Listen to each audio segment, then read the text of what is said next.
You're watching The Whole Living Show on Trajectory TV.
Hey everyone, welcome back to another episode of The Whole Living Show right here in 2025. I am so excited to kick off this new season. We are now in season 4. Can you believe it? Season 4 of The Whole Living Show. And I have an amazing guest to kick off this new season. But before I introduce her, I want to tell you about something, because you know what we do on this show. We talk about everything health and wellness. Well, don't know if you've heard, so I want to give it to you. This is my public service announcement that there was a recall on carrots due to the link to E. coli. And there has been reportedly, sadly, one death in connection with this recall. And these carrots are found in Whole Foods, Trader Joe's, and Wegmans. So listen, here's something I want to say about this. Do not be fooled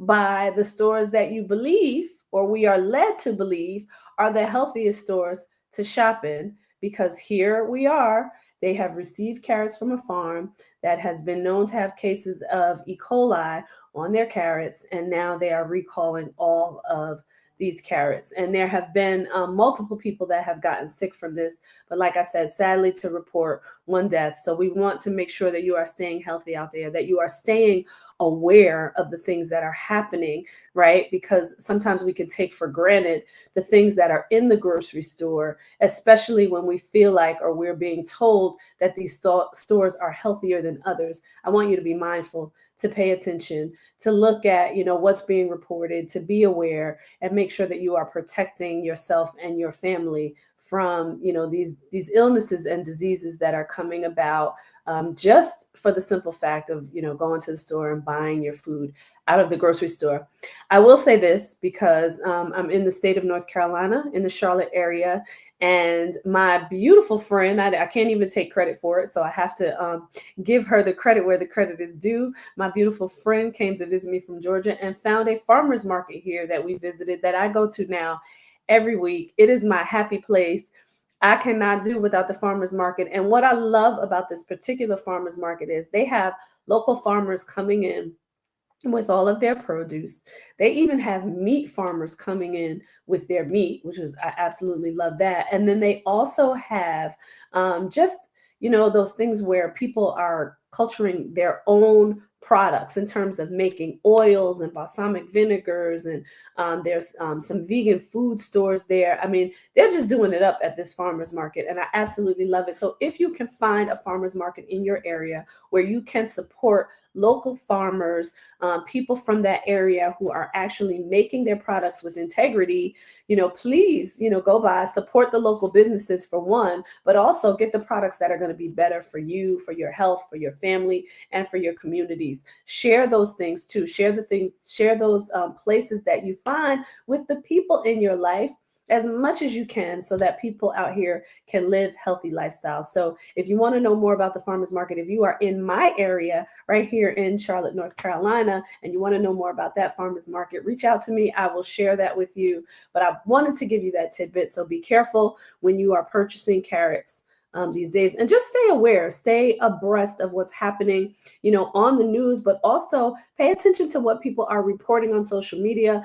Oftentimes now you can get the truth from some people that are on social media that are trying to help people stay aware, that are being cautious, that are getting the information, and they are sharing it out to let us know what is not good for our bodies, so that we can make sure that we are consuming the right food products, and all products, right, for ourselves and our community. So I wanted to share that with you. But listen, everyone, I have a guest backstage who is absolutely amazing. And I was telling her before, the show started, that she is just the real deal. She has a book out, and I'm not going to share it just yet because I want to read you her bio, but she has a book out. But I wanted to tell you about her book. As soon as I started reading the book, I was like, oh, okay, she's just going to jump right into this. She captured me from the very first chapter. I will tell you this. So you have to make sure that when we share the links and the code for her book, that you're going to get this book, because it is an amazing read. And it's also meant to help you to get through your life. So my beautiful guest is Shawnti Refuge. She is a master certified mental health coach, keynote speaker, and author of the best-selling book that I just mentioned, Quiet as Kept. You see this book right here? She specializes in guided journaling for mental wellness. After overcoming severe depression and anxiety through journaling, Shawnti developed her own program, empowering individuals to heal and thrive without medication. She is the creator of Shawnti Refuge Journals, which carries a series of guided journals designated to help others release past traumas. With her relatable, no-nonsense approach, Shawnti's mission is to inspire personal growth and awareness. She is the founder of Staying Stuck Ain't Cute, y'all, coaching, and a passionate advocate for mental health in both business and community settings. Here is one of the journals right here. I wanted to show you this, and this has just so much wealth in here, but we'll get into that in a minute when she comes on. But I want to introduce you, and I want you to give her a virtual round of applause to Shawnti Refuge. Hello, beautiful. Hello, how are you? I am great. I am great. Thank you so much for being here. I really appreciate it. You had me back here dancing, girl. You talking about, yeah. Thank you. I appreciate the love. I really do. Thank you. Absolutely. Absolutely. So we're going to get into this because, like I said, the book is capturing right from the very beginning. So I want you to start by telling a little bit of your story, giving people a background of who you are, how you started out.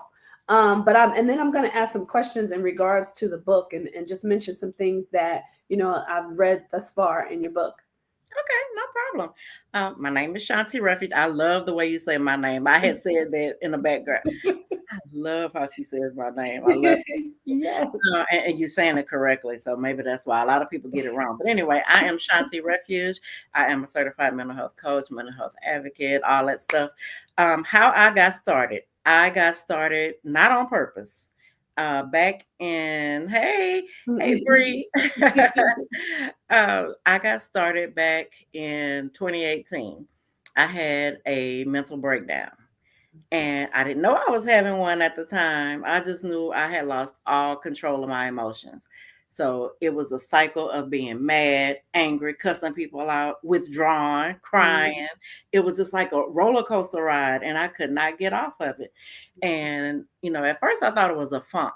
And then I'm like, okay, now this ain't no funk, because it went on for like a month. And I finally went to get help, but I didn't know who to go to. So I went to my primary care doctor.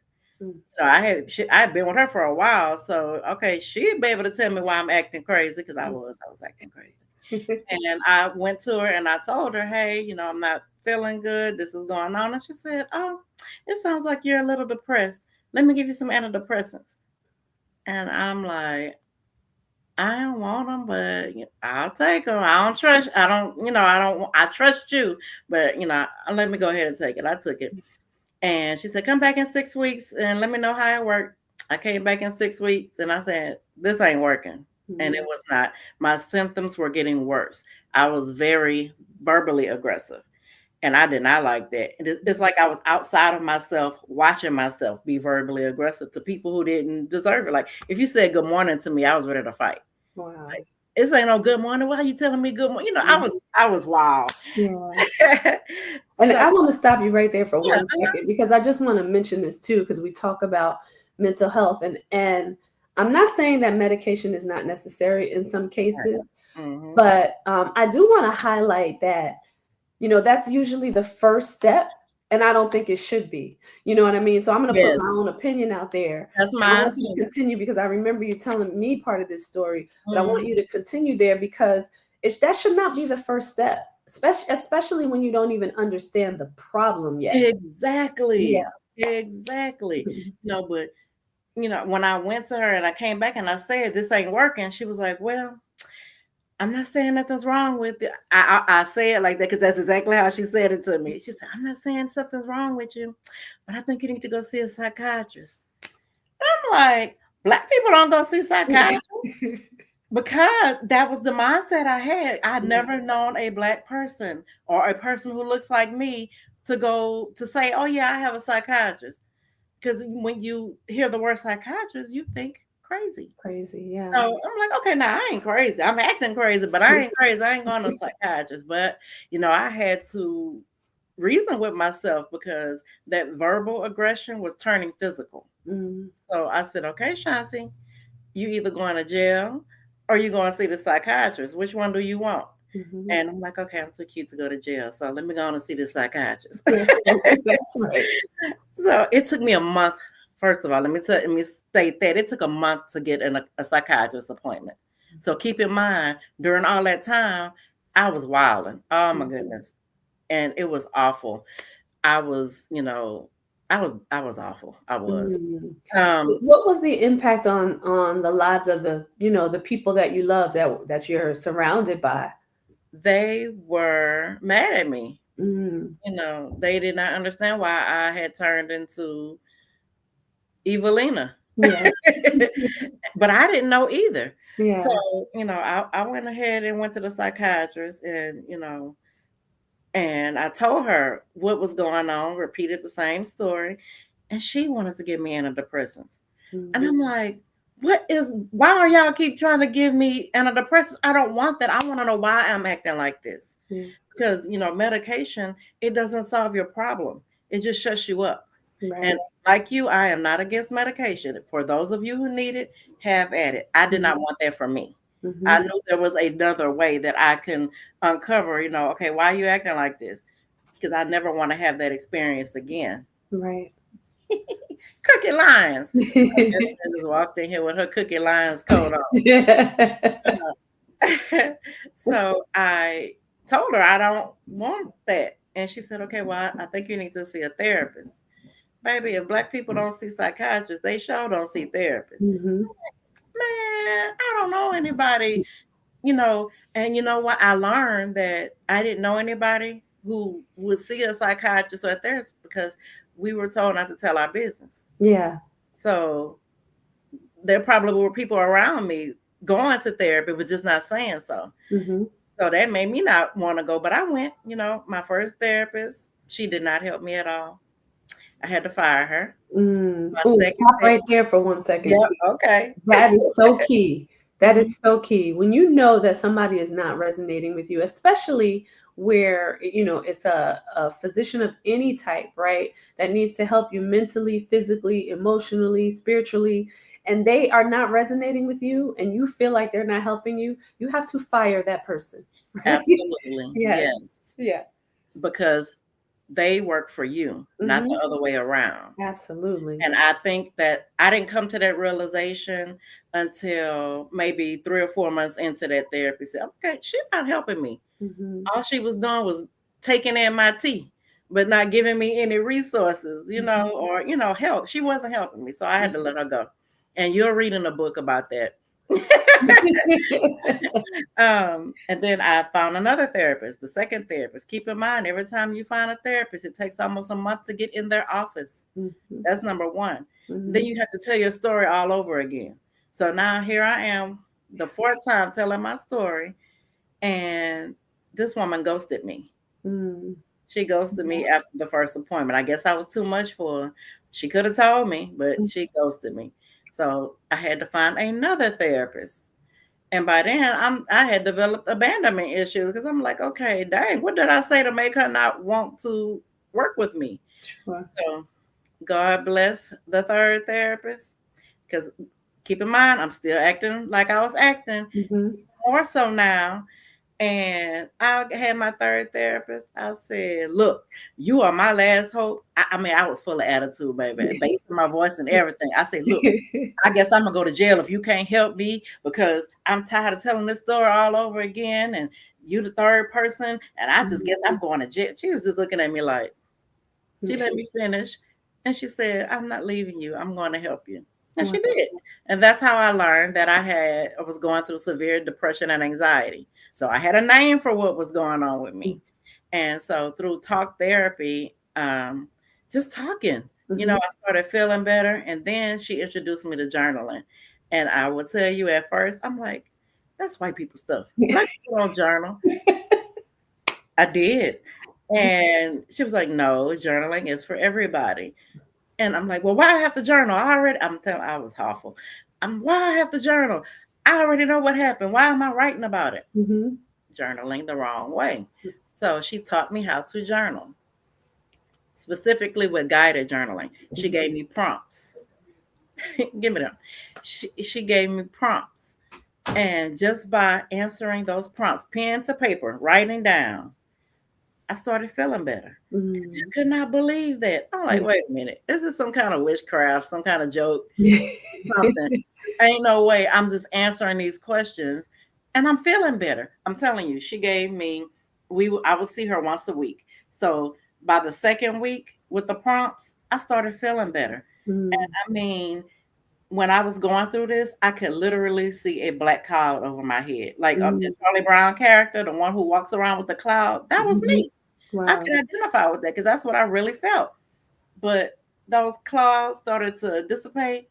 And I'm like, wait a minute, I'm feeling better. I ain't taking nothing. I'm not, doing unhealthy, because before I was doing unhealthy coping. I forgot to mention that. So unhealthy coping, I was drinking, drugging, sexing, doing all the wrong stuff. Yeah. Those temporary pleasures. But this was giving me pleasure because I was healing. Yeah. I didn't even know I was healing. All I knew was I was getting it out. So apparently I had a bunch of stuff going on in my head that I wasn't talking about.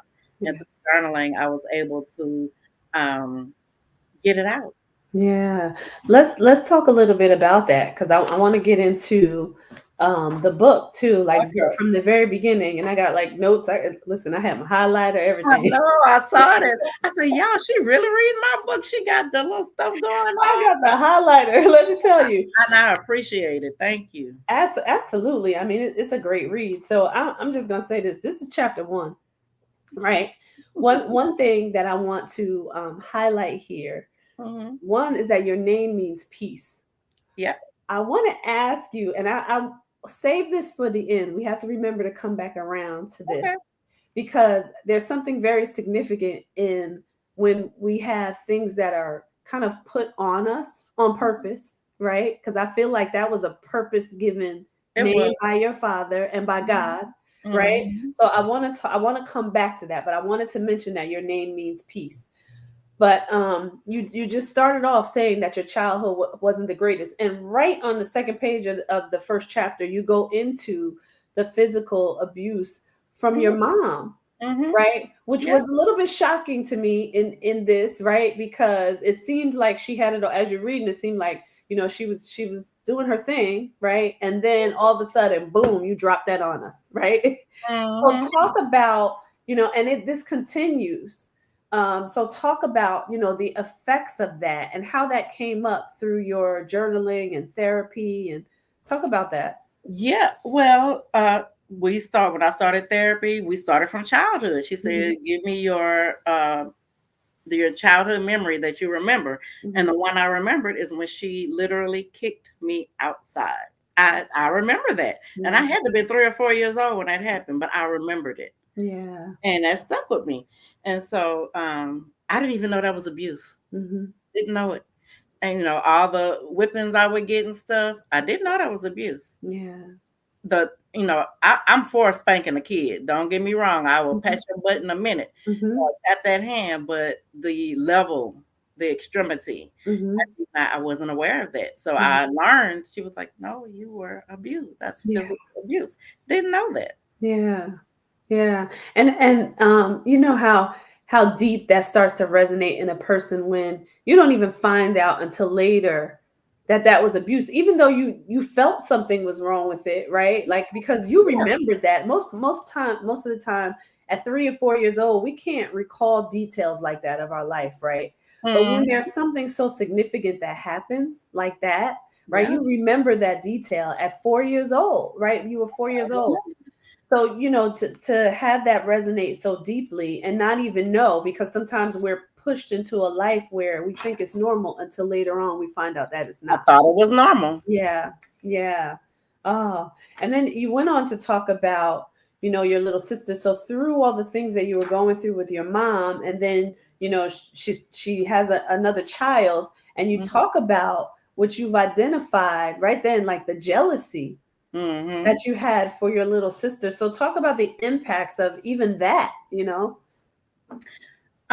When she's a middle sister now, Mhm. but back then she was the baby sister, and Yeah.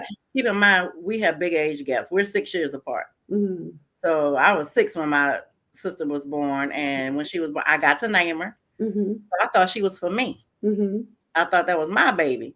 So, we were fine until, I guess, I don't know what age it was, but I started noticing the difference in treatment, and it was like she was getting everything in my mind and I was getting nothing. Mhm. So that that had made animosity between the two of us. Yeah. Well, with me anyway. I treated her badly. I did. We used to fight. When I tell you we used to fight, we Mhm. never got along ever. We didn't start getting along till we were grown. Wow. But when I tell you we used to fight, like my mom used to get the broom to break us up from fighting. That's Wow. the kind of fighting we used to do.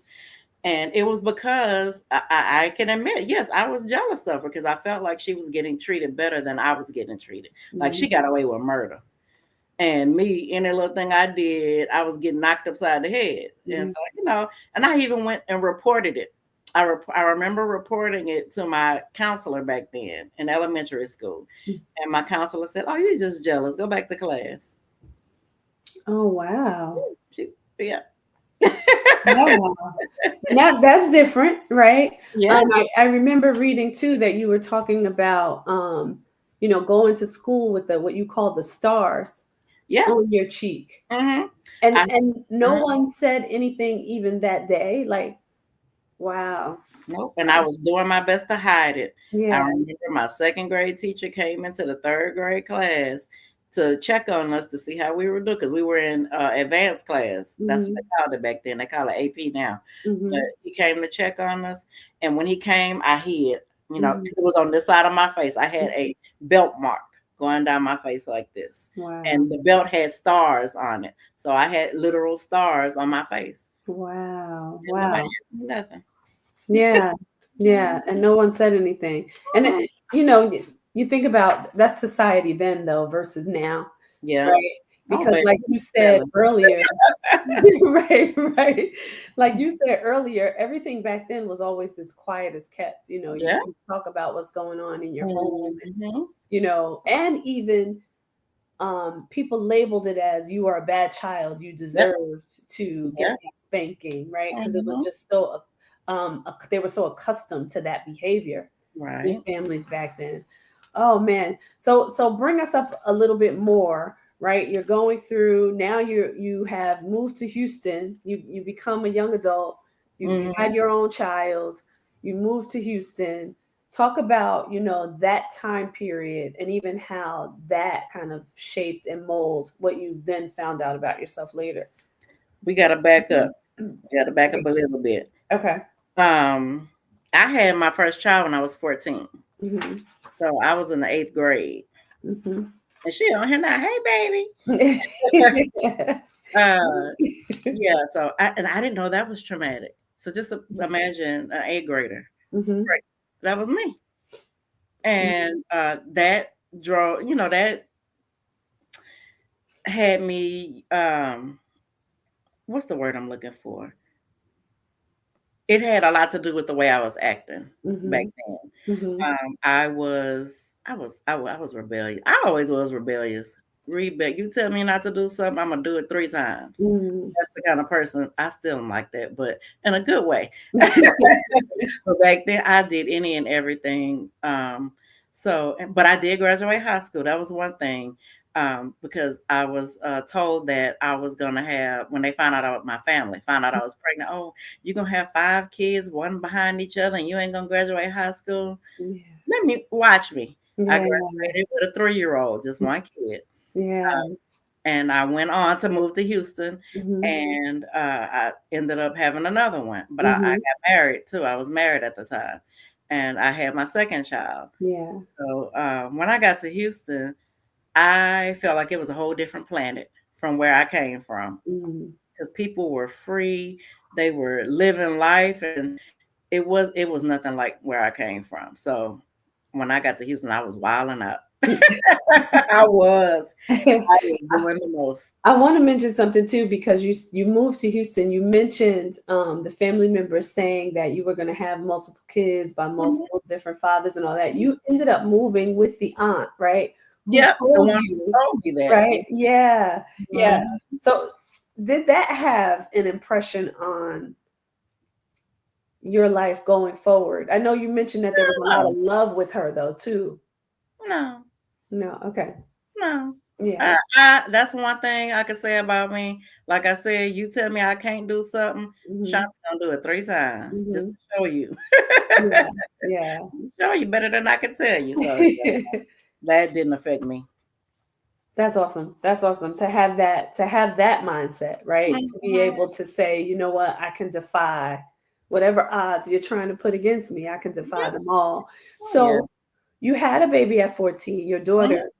How did you feel about being a mother and what did you want to do different and implement differently from what your mother did? Girl. First of all, I never intended on having children, ever. I always said that, hey, my baby. I always said that. She go right there, Tavy. I always said I ain't having no kids. I don't want to be around no kids. But I mean, but of course, when you do things that you're not supposed to be doing, ta-da, you're a mom. So I said that I was gonna be different from my mama. I'm gonna spend time with my baby. I'm gonna do stuff with her. I'm gonna show up to her events at school, and I did. I Mhm. did. We had a good relationship. I think when I moved to Houston and started wilding out, that's when, because I ended up sending, letting her, like when I moved to Houston, we Mhm. moved with my aunt. But when it was time to move, I was immature and didn't know any better. I was like 20, 19, 20. Mhm. And I let my child make a choice of whether she wanted to come move with me or stay in the house with all 6 of her cousins. Mhm. And guess what she chose? She wanted to stay with her cousins because, Mhm. there's a bunch of kids. And I didn't think anything of it back then. But if I could go back, I would have taken her with me Mhm. when I left. Mhm. How did that mold your relationship? Because it seems like you still had a good relationship with her, even though she wasn't in the household. We did. And Mhm. when I got pregnant with my second child, I was like, okay, I gotta get her. I gotta have her here because I don't want her thinking that, I'm throwing her away Yeah. and because I have a new baby coming. So, moved her back. Mhm. Then, oh my God, I wasn't ready for them teenage years. Oh my Lord. And she was a good child. She was made good grades, honor student. She was fantastic until the ninth grade when some little boy blew in her ear. Yeah. Oh That's my always how it happens for us, God. isn't it? And I wasn't ready for it. And, Yeah. you know, I did my best with her, but ultimately, I ended up sending her to live with her grandmother because I Mhm. wanted her to get away from this particular boy who just had her floating on clouds and stuff. Yeah. So, I ain't gonna tell her business, but I ended up letting her move, sending her to her grandmother, Okay. and it was because of familiarity, and I knew all of the resources out there. I didn't know any in Houston, and we didn't have the internet like that back then. So Mhm. this was like 19 what? No, 2003, 4, 5, somewhere around there. Mhm. And so I ended up sending her there, Now, and when that's you when say grandmother, just to clarify this for mhm. everybody watching, was it your mother or No, her paternal? her paternal grandmother. Okay. That's Okay. who I initially sent her with. Yeah. Yeah. And I felt like I didn't have any support when I would tell people what's going on in my family, especially my mama. She was like, "Well, you did the same thing. Ain't nobody did it." I don't want to hear that. Mhm. You know, we're not Mhm. talking about what I did. I'm asking you for help with, but I didn't get it. So I sent her to live with her grandmother, and that's when our relationship became strained. I feel like she was mad at me because Mhm. I sent her away. And I Mhm. can understand why she felt the way she felt. So we ended up disconnecting, like Mhm. totally disconnecting for a while. And then we tried, here and there trying to reconnect, but it wasn't until my therapy sessions, my therapist told me to write down 5 people. Well, not 5 people, but write down the names of the people who need to have a come to Jesus meeting with, Mhm. and she was one of them. And so in 2019 is when we actually reconnected. I Mhm. made it out. We talked, we cried, and now that's my boo thing. Yeah, I love it. I love it.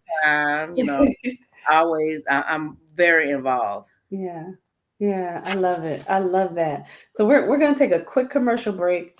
Everyone, don't go anywhere. We'll be right back. I just What you want trying to to continue. That's right. Don't go anywhere because we're gonna continue with this story, and we're gonna fast forward a little bit because I want to get into, you know, Yes. you starting the journals and Hmm. how these have helped, and what they're doing, right? Because these are guided journals, which I Hmm. love. So we're going to get into that as well. So stay tuned, everyone. Don't go anywhere. We will be right back. Operate out of your dreams and your vision and not other people's expectation. Having breast cancer wasn't my choice, but the decision to live healthy so that I could stand before you here today, that's choice. You can choose this very moment to change your life from every perspective. Tracy Randolph was our speaker. She came back because so many people liked her first presentation. I was one of those people that joined her fitness group, and it made me a better leader. I grew up in a community, but they had limiting beliefs on what a little black girl could do. Everything that you do in this life is a choice. I choose to live healthy. I choose to change my mindset. I choose to be everything that I dreamed of because I choose faith and I choose me. Live healthy, be everything that you can be today. Choose yourself.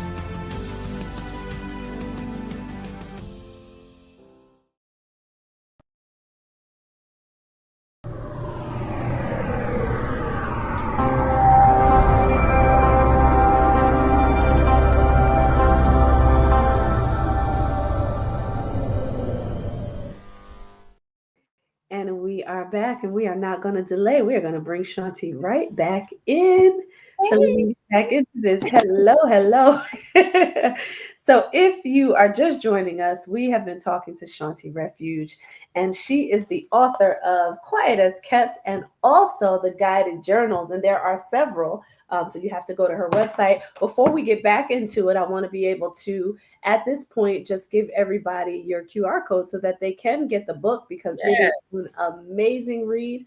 You see the cover there. You can just click that QR code right there and go ahead and order the book.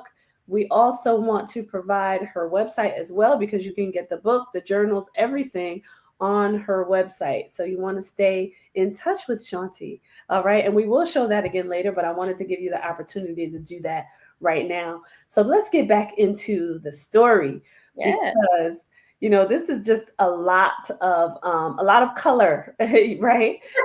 Your Yes. story, and you just give just a wealth of just color and just imagination, and then it goes into motivation, right? It goes from let me tell you the grueling part of my story to let me give you some inspiration and motivation to let you know that you can change things. So kind of pivot a little bit. If there's something else that you want to tell about the past, though, please go ahead and do that. But then kind of pivot into, how life changed. You started off a little bit with that, but how life really changed for you. I had no choice but to change. That's one, because after I had that nervous breakdown, I did not like it at all. And, that's part of the reason why I started my business, because I don't ever want anyone else to go through that, alone, because you feel alone. Even though there's probably 30 million people on the planet who having a nervous breakdown too, you feel like you are alone. And, I didn't have the support system that I thought was going to be my support system. Let me say that, and I'm quick to tell people your support is not your family. It ain't your friends. I'm not saying they don't love you, but they are not equipped to support you through this type of process unless they're educated. I love you too, my baby. So I started feeling better. My therapist, she said, okay, it was like a year, maybe a year and a half after. She said, okay, Shawnti, this is gonna be our last session. And I'm like, you breaking up with me? You leaving me? She said, no, I'm not breaking up with you. But she said, but you have grown, you have gotten better. I could see your healing. And you have the tools that you need. You know what you're doing. So you don't need me, and I don't want to be a crutch. And I cried. I did, because it was like a breakup. Like, ma'am, I've been sitting on your couch crying and giving you attitude. Maybe I gave her the business. I did. And but she helped me, and I think her letting me go like that was great. Yeah. Because I kept with the journaling, I kept with the prompts. I started doing my own prompts. How good I got with it, And I came home and I made several different journals. I went and bought notebooks, and I had a notebook for every issue that I was going through. And I was writing, doing journaling prompts, doing affirmations, all of that. And because I learned that you don't write about all your issues in one journal. How can you, write about grief and then turn around and write about self-love and then manifestation and blah, blah, blah, all in one journal? You have to have a separate journal. So I made separate journals. I think that's so key too. I wanted to stop you there for just a moment. I like the way you do that because, and I, when I went on to get, and I actually have another one sitting on the other table over there. But when I went to get the journals, I loved how they were separate. Because think about when you're so bogged down with things, right? And if you start to write every little thing one after the other, you're just creating more confusion for yourself. And when you want to go back and take a look at what you've written, everything doesn't need to be jumbled together because then you're just going to cause more anxiety, right? There you go. I love that. I love that. So continue. So I'm writing, and I said out loud, I said, oh, I'm feeling good. And I swear I heard God say, okay, you're feeling good, but what about somebody else? There's somebody else who needs what you have. And I'm like, what you say? First of all, who is that? I literally heard that voice, and I'm like, because I've always heard people say, "Oh, God told me to tell you this," and I'd be like, "He ain't tell you that," because I did not believe that was possible, Mm-hmm. baby. I don't know what part of the healing process, but Mm-hmm. that mechanism is turned on. And he told me, you need to publish these. You need to get these out to people. There's people who need it. So Shawnti Refuge Journals was born in March of 2021.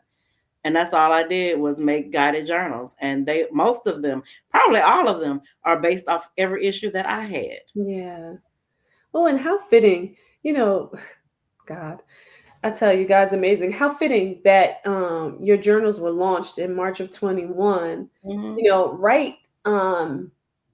It wasn't the height of COVID. It was kind of the settling of COVID, right? Mm-hmm. When people were in such a traumatic place. Yep. To have this resource and still going through those things, right? To Mm-hmm. have this resource to be able to help get through. How fitting that God had you release these at that time period. Baby, I Yeah. ain't want to, but I didn't. I said, okay, well, and I told you I was rebellious, but I Yeah. wasn't being rebellious that time. I Yeah. said, all right, I'm gonna do it. So, I created my cover. I learned how to make the journals. I got someone to show me how to make them, and then I had them published, and then I would go to vending events Mm. and just have my table and have my journal, tell people what it is, how I got started, the short version. Mhm. And one day I was at a vending event, and one of the hosts came to my table and she said, "Okay, you ready to talk?" And I'm like, "Talk to who?" And she said, "I need you to get on stage and talk." I'm like, "I know." She said, "Yes, you're ready. Get up, get Mm. on stage and talk." She said, "My speaker hasn't shown up, and I need you to get on." Amen. When I tell you, I went to the back and had a full blown panic attack because I had never spoken. It's one thing to talk to someone face to face, but to Mhm. get in front of a group of strangers and tell your business. Mhm. And I'm like, oh my God, they're gonna throw eggs at me. Ain't no eggs in this place. But Mhm. still, I was having all these kind of like, oh, they're gonna boo me, they're gonna not like me. And I went to the back and I called my best friend. I said, girl, they're making me talk. I was crying and everything, out of breath, crying. And she said, B, if you don't get off my phone and go talk, that's all I need. And she hung up on me. Yeah. And I took some breaths and got on stage and told my story. Amen. And from that, people started asking me to speak at other events just to tell my story of how I overcame, Mhm. and it's possible. Like I said, I'm not against medication. My thing is, don't let it be your first choice. Yeah. If you need it, that is fine, but there are other resources, holistic resources. Yeah. If you're not into journaling, then go do some yoga. Mhm. Go outside and do some groundwork, do breath work, do Mhm. meditation. Mhm. I do all of those things now, Yeah. and it helps. No medication. I don't need it. Yeah. I can remember going through cancer, and that was one of the things that the hospital told me. They're like, to try meditation. Excuse me, Hmm. didn't get that out. But to try meditation, and I just thought meditation was woo woo. That because Yes. again, growing up in our culture, Say right, that. Black Yes. household, things like that were woo woo. And I Yeah. can remember them playing this tape for me at the hospital. Had like this free guided meditation, and they Mhm. played this tape for me, and my first instinct was to laugh because I didn't really get it. It didn't resonate with me. But once I really started doing it, I'm like, oh, this is good. And this is Yes. grounding and this is quieting my mind. And Yes. so there's so many things out there. I would say, and it sounds like this is what you have done because you said I do all those things now. Mhm. And I do as well as a result of what I went through, right? Yeah. But it's an exploration. It is an Yes. exploration that Yes. you have to go on. Try that first before you go to pharmaceuticals, right? Before Mhm. you allow the doctors to give you medication. And again, we are not bashing doctors, we are not No. bashing medication, but No. I'm asking you to please take an exploratory trip with Yes. yourself so Yes. that you can understand what's happening for yourself first before you start to do things that are going to take away from the soundness of your mind, Yes. right? Take away from the physical health of your body, right? Because we Mhm. know that these things come with a lot of side effects, change the chemistry Absolutely. in your brain. Like, we want you to go on an exploration first. So I Yeah. love that you said, I do it all now. Right? And they work. The Yeah. same stuff I was saying, well, that's white people stuff. I'm doing it. Yeah. Not as black people stuff. Yeah. Because it helps. It Healthy people stuff. right, Right? right. It is working. The stuff Yeah. is working. So from me speaking, people started asking me, well, do you coach? I'm Mhm. like, I ain't no coach. I ain't qualified to coach nobody. I can tell you my story and but I ain't no coach. Here I am, a coach. Mhm. Mhm. Because so many people wanted me to help them, Yeah. help themselves. And that's what I do. I help people help themselves. Yeah. Coaches, therapists, we cannot fix anybody. Mhm. Like my therapist didn't fix me. She just she pulled out what was inside of me. Absolutely. It was already here. I Absolutely. just didn't know it. We had to dig through all the gunk and stuff to get to, and this is my purpose now. Yeah. I have found my purpose. I thought I knew what I was going to do. And Yeah. it sure wasn't this. I had no intentions, but I love it. I absolutely love what I do because my goal is to have somebody, whoever I encounter, I want them to feel better Yeah. than they did before they came encounter me. Yeah, yeah, amen to that. That resonates with me too, because that's how this all started. That's how the show started. I want people to live healthy lifestyles, mind, body, and spirit, because it takes the full Yes. person, right? It Yeah. takes all of that to really be healthy. You can't just focus on the physical. You have to bring in the mental and the spiritual. Exactly. So I love that. And that's how you get better, right? God, the power is always within. Yeah. It is always within. Yes. However, there's guidance. You need guidance. And Yeah. that's what coaches are for. That's what therapists are for. That's what, good people are for, right? To help you, to guide you Absolutely. so that you can tap into that internal power to be able to make changes for your life. So I know that there's a lot of things coming up, because you did mention it before we started the show. Tell us about what's coming, because I want people to be able to tap in to what you have going on coming up. Well, let's see. My Staying Stuck Ain't Cute coaching is open. I'm accepting clients. I have 5 more spots left. Mhm. So if you're interested in that, we're starting on January 20th. So you got a couple of days to come on and get in this room. You're gonna be journaling. But the information's on my website. I Get that have QR code. Keep talking. I have an event this Saturday in person in Pearland, Texas. If you're in the vicinity, it's called New Year Better Me. And we are going to shed some old stuff, visualize, and do some new goal setting. And we're going to share, we're going to release, we're going to cry, because mostly every time I have somebody crying. But it's good tears, not, Mhm.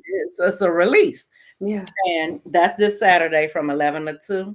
And also, I have partnered with Noble Credit Consulting, and we are going church to educate our community about financial health, not just credit, but mindset. Mm. You know, my partner, Rayford Watts, he is the owner of Noble Credit Consulting, and he's going to handle the credit part, educate you on your credit and all that. But Shawnti going to come in and educate you on your money mindset. And we're gonna change the way you think about money and how you feel about money, because some people are afraid of money, Mhm.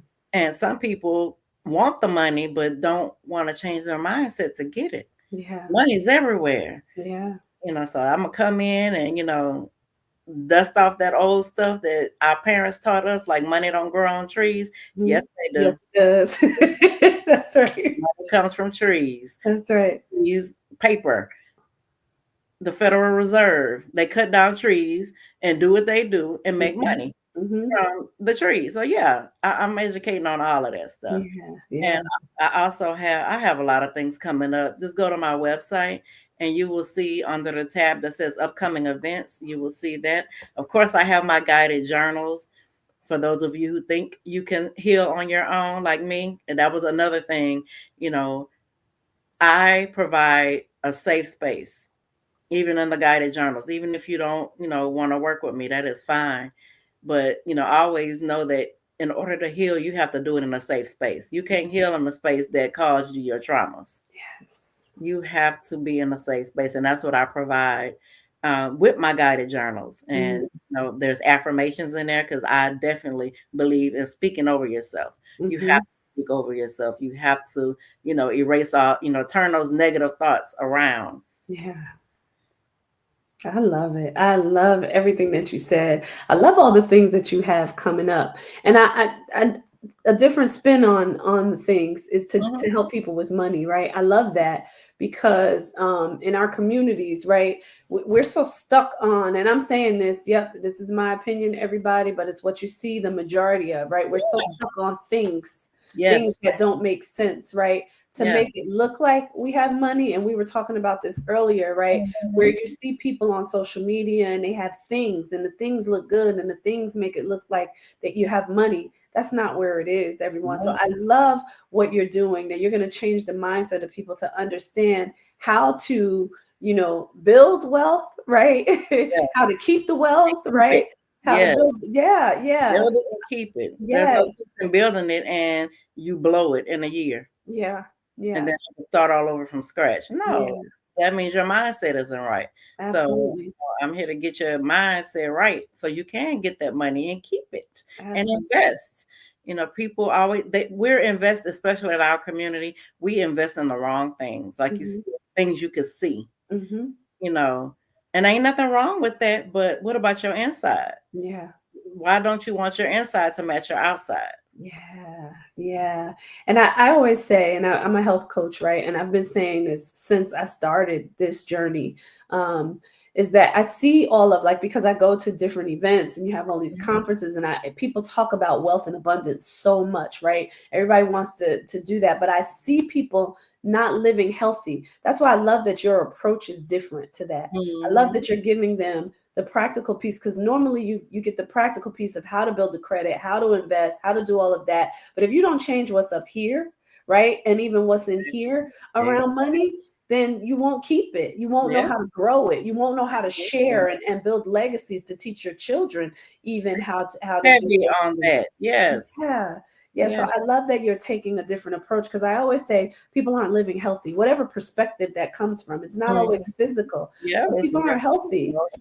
Yeah. And everybody's worried about what they see happening. So, half of that stuff is fake. Yeah. Half of that is fake. And that's the thing. Like, it's like jumping on the bandwagon to what you see, but it's not really healthy, right? It is not. Yeah. So I love this. I hate that the show is almost over. I want to give you the opportunity. I know it went by so fast. I want to give you the opportunity to give your last words, and then I want to share your QR code again. Okay.